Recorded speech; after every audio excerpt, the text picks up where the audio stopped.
Principios lógicos supremos aplicados al derecho. Los principios lógicos son afirmaciones de validez universal que hacen posible el pensamiento mismo. Dentro de una consideración más moderna de la lógica, los principios lógicos serán los preceptos o reglas operantes que regirán toda forma correcta de pensamiento. El modo de considerar estos principios ha variado a través de la historia de la lógica y del conocimiento científico, pero la lógica formal ha coincidido en la formulación de 4 principios lógicos aplicables al campo del derecho. Para comenzar, encontramos el principio de la identidad. Fue formulado por primera vez como parte de una teoría de la realidad del ser. Este principio afirmaba algo tan general como que el ser es. Esto puede ser explicado diciendo que todo objeto es idéntico a sí mismo. El principio de la identidad es un instrumento esencial para la correcta comprensión y elaboración de las transformaciones estructurales y de las dinámicas sociales que suceden en el tiempo y que caracterizan las diversas situaciones que se generan, así como para su adecuada enseñanza. Este principio establece que todo objeto es idéntico a sí mismo y se simboliza o se ve formulado de la siguiente forma: A es A. Podemos decir que una cosa cambia constantemente, sin embargo, sigue siendo este mismo objeto, pues si no fuese así, no podríamos decir que este objeto ha cambiado. Todas las cosas, por mucho que éstas cambien, tienen algo que las identifica, una esencia lógica que nos permite identificarlas en la totalidad de sus diversas situaciones. La identidad es una ley de nuestro pensamiento, ya que éste reclama buscar la identidad de las cosas. Ejemplo, el círculo es redondo o el cuadrado tiene 4 lados, y en efecto, es inconcebible un círculo que no fuera redondo o un cuadrado que no contenga sus 4 lados, ya que esto es lo que los identifica. Principio de no contradicción. A continuación hablaremos de este principio, que es muy importante y fundamental dentro de los principios de los cuales estamos hablando. El principio de no contradicción se enuncia diciendo que es imposible que algo sea y no sea al mismo tiempo y en el mismo sentido. En forma esquemática se puede simbolizar de la siguiente manera: es imposible que A sea B y no sea B. Dicho principio se establece de la siguiente manera: de que en una misma afirmación no puede ser verdadera y ni falsa a la vez, como por ejemplo 2 más 2 es 4 y luego decir que 2 más 2 sea 3. Al momento de hablar del mismo sentido, pondremos como ejemplo un director. Puede haber un director de música y asimismo un director de colegio.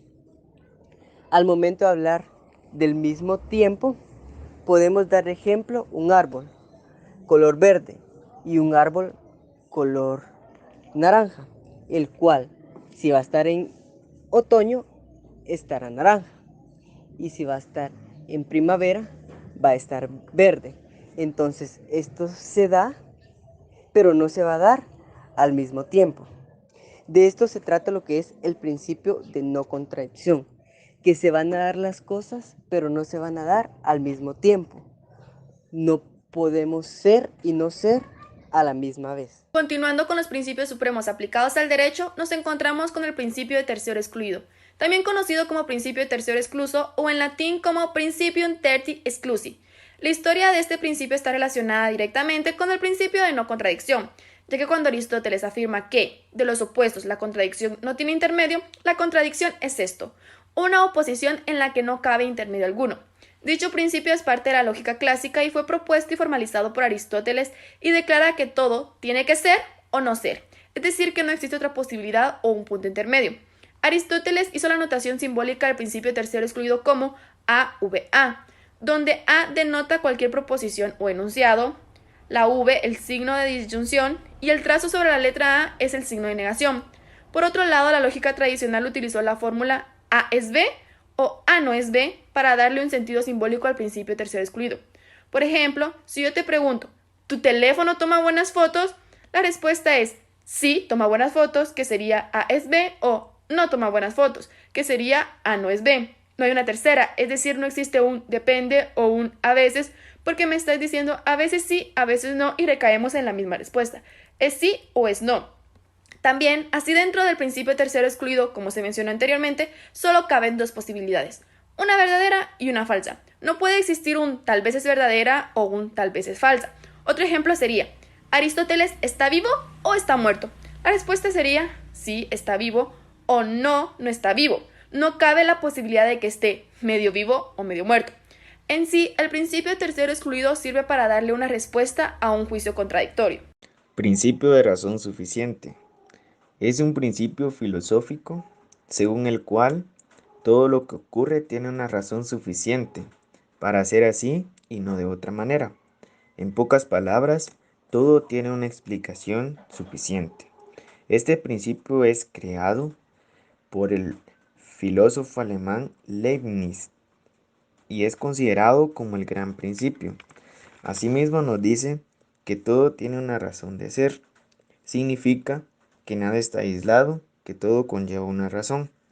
Como por ejemplo, podríamos decir que los planetas se mueven en órbitas elípticas por alguna razón, la cual aparece cuando enunciamos la ley de la gravitación universal.